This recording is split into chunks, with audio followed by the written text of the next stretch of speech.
El modelo económico de la Revolución Ciudadana, sustentado por la inversión estatal, se ha quedado sin oxígeno. El gobierno busca reemplazarlo con inversión privada nacional y extranjera, mediante el proyecto de ley de urgencia económica de incentivos tributarios a las asociaciones público-privadas. Está con nosotros Guillermo Lazo. Buenos días, bienvenido a Contacto Directo. Muy buenos días, Alfredo, gracias por la invitación. Creo yo que hoy cabe comenzar con una felicitación a la selección ecuatoriana de fútbol, quien ha tenido un estupendo desempeño en Argentina y ayer en la tarde en Quito. Nos está dando un ejemplo de que los ecuatorianos somos creativos, talentosos, competitivos y claro, cuando hay un buen director técnico se logran muy buenos resultados.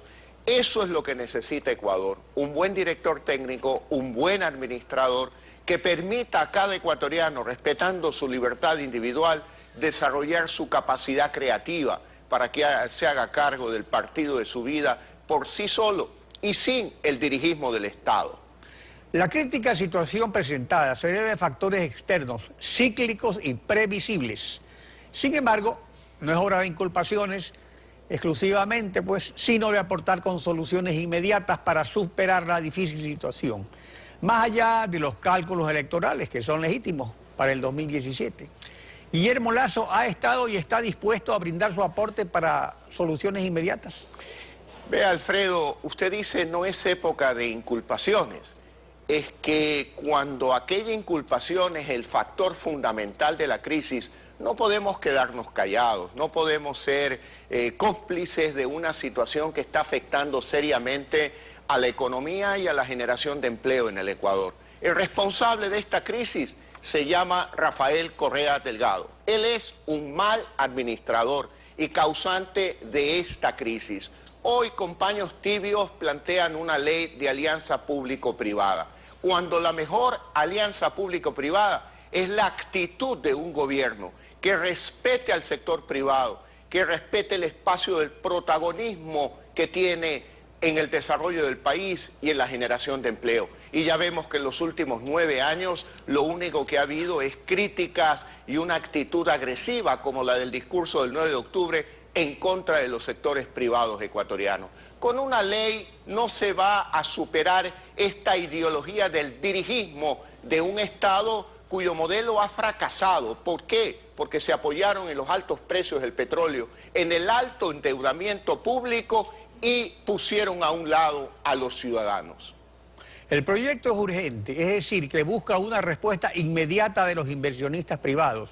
Pero tal como está estructurado el proyecto, ¿cuándo podría comenzar a fluir esa inversión para dinamizar la economía?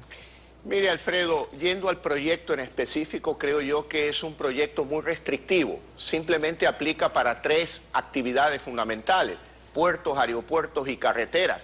Deja de lado a muchas otras actividades. En segundo lugar, aquella comisión que va a calificar los proyectos está integrada exclusivamente por el sector público. No hay un solo integrante del sector privado. Y hablan de alianza público-privada y comienzan por poner a un lado al sector privado. Luego, esta es también una reforma tributaria encubierta, porque resucitan un impuesto a los sectores productivos de Guayaquil, con este impuesto del 2 por mil a los activos, que es un impuesto que había sido derogado en el 2014 y que hoy lo vuelven a resucitar. Por lo tanto, el bloque de asambleístas de Creo se va a abstener en la votación, salvo que hagan rectificaciones fundamentales en ese proyecto, que amplíen el campo de acción, que respeten la participación privada y que, por supuesto, no crea o eliminen este artículo que resucita el impuesto del 2 por mil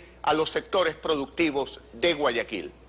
Los incentivos tributarios para estas asociaciones público-privadas son generosos, pero para obtener resultados inmediatos es necesario incorporar las nuevas inversiones de los negocios en marcha, aunque sea con una categoría menor de incentivos, para que este efecto inmediato sea en efecto inmediato. Claro, la ley lo que beneficia es a los nuevos proyectos y la pregunta es, ¿y todo empresario que viene trabajando 30, 40 años en el país y que en los últimos 9 años ha estado sujeto a 11 reformas tributarias que incrementan los costos de la producción, ellos no. ¿Ellos qué? Simplemente se quedan viendo lo que sucede con nuevas inversiones.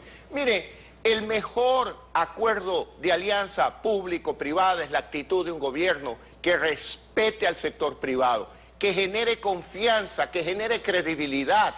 Y hoy la palabra del presidente de la República, que dicen que es sagrada, está realmente en entredicho, porque nos dijo, por ejemplo, en enero del 2014, que no era bueno cambiar las reglas de juego por considerar indispensable una persona, y se refería a no estar de acuerdo con la reelección indefinida. Y luego en mayo se presenta ante la Asamblea y apoya el planteamiento de su bloque de un paquete de enmiendas que hoy pretenden pasarla de espaldas al pueblo ecuatoriano. Luego, en la Constitución, él hizo incluir el hecho de que esta era una democracia participativa, y luego niega el derecho de una consulta popular para que sean los dueños de la democracia, el pueblo ecuatoriano, el que decida si está o no está de acuerdo con la reelección indefinida. Por lo tanto, la palabra del presidente de la República está devaluada, y esa es una palabra fundamental para crear confianza en la economía, para que los inversionistas lleguen no solo en 3 sectores, sino en todos los sectores, en un abanico infinito de opciones, donde decida el sector privado qué quiere hacer, dónde quiere invertir, y un gobierno que lo respete, no lo que sucede hoy. Envían la ley y el 9 de octubre usted ve el discurso del presidente de la República, donde ataca injustificadamente a los empresarios y al sector privado ecuatoriano. El bloque de legisladores de Creo va a presentar sugestiones o un proyecto de modificaciones a este proyecto urgente en la sesión del Pleno que será el jueves para el primer debate. No solo en la sesión del Pleno, el asambleísta Patricio Donoso, que es miembro de la comisión donde se tramita la ley, ya ha hecho las observaciones correspondientes a las que yo me he referido el día de hoy, y sin duda alguna ya se abstuvo también en la votación dentro de la comisión y presentará algún informe de minorías que refleje este pensamiento de que es una ley que puede tener una buena intención, pero que no cumple el propósito de estimular la inversión privada, hoy que es fundamental para el Ecuador la inversión privada para generar empleo y para no permitir que este mal administrador del presidente Correa nos lleve al fondo de la crisis y tampoco al Fondo Monetario Internacional. Hablando del fondo de la crisis, mediante resolución 135-2015-M del 1 de octubre pasado, la Junta de Regulación Monetaria y Financiera resolvió asignar un cupo al Banco Central para la compra de títulos y obligaciones del Ministerio de Finanzas. Esto implica ampliar el cupo establecido en resolución 046, artículo 7 de marzo de este año, y evidencia la necesidad urgente del gobierno para cumplir sus obligaciones. Estas resoluciones se refieren a inversiones domésticas del Banco Central dentro del programa de inversión de excedentes de liquidez, así lo dice textualmente las resoluciones. ¿Hay excedentes de liquidez? ¿El dinero para esta compra de papeles del gobierno, de dónde lo saca el Banco Central? La falla es de origen, Alfredo. ¿Por qué?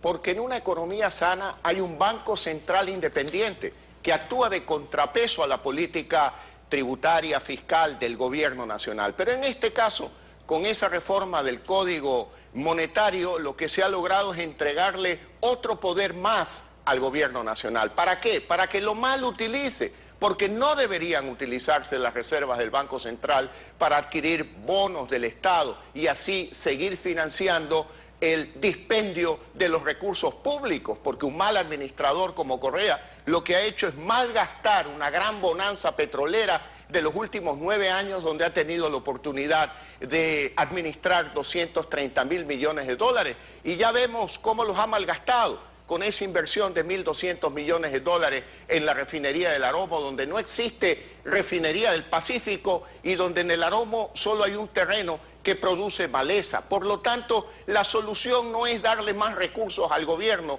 para que gaste más. La solución, como lo dije en un programa anterior, es una reestructuración integral del gobierno y sobre todo de la industria petrolera ecuatoriana, donde el presidente Correa, como mal administrador, ha logrado algo casi imposible. En el año 2007 la industria petrolera era superavitaria y proveía de más de 7.000 millones de dólares al año a la economía ecuatoriana. Y en el 2015 ahora es deficitaria y va a demandar cerca de 1.800 millones de dólares de la economía ecuatoriana para poderse sostener.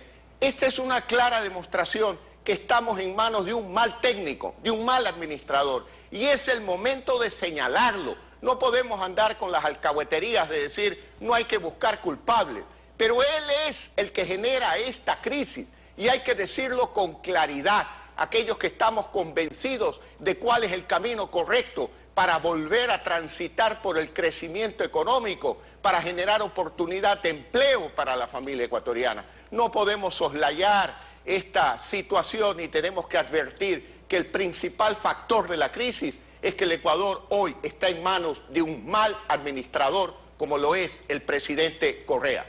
Según las últimas proyecciones del Fondo Monetario Internacional reunido la semana pasada en Lima sobre el crecimiento del PIB en los países de las Américas, la única economía dolarizada que se contraerá es la del Ecuador. Las otras tres economías dolarizadas del continente van a crecer, mientras que la del Ecuador solo crece 0,6%, Panamá crecerá 6%, Estados Unidos 2,6% y El Salvador 2,3%. ¿Se está aprovechando el superdólar o se le reprime con impuestos o también es el culpable de lo que está pasando? Pero vea usted, Alfredo, solamente hago una corrección. Las predicciones del Fondo Monetario para la economía ecuatoriana en el año 2015 es un decrecimiento del 0,6% y lamentablemente es una de las tres únicas economías de Latinoamérica que van a decrecer junto con Venezuela y junto con Brasil. Hay otras economías como Perú, como Colombia, que son nuestros vecinos, que van a tener crecimientos promedios por encima del 2%, 2,4% en el caso del Perú. Por lo tanto, no podemos admitir esta supuesta palabra sagrada del presidente de la República que nos dicen estamos bien porque América Latina está muy mal. Eso, como dice el dicho popular, mal de todos, consuelo de bobos. Por lo tanto, lo que debe hacer el Ecuador es competir con los mejores de América Latina, no compararse con Venezuela, que es lo peor en materia económica hoy en América Latina. Guillermo Lazo, gracias por acompañarnos en Contacto Directo. Muchas gracias, Alfredo, por la oportunidad de estar presente.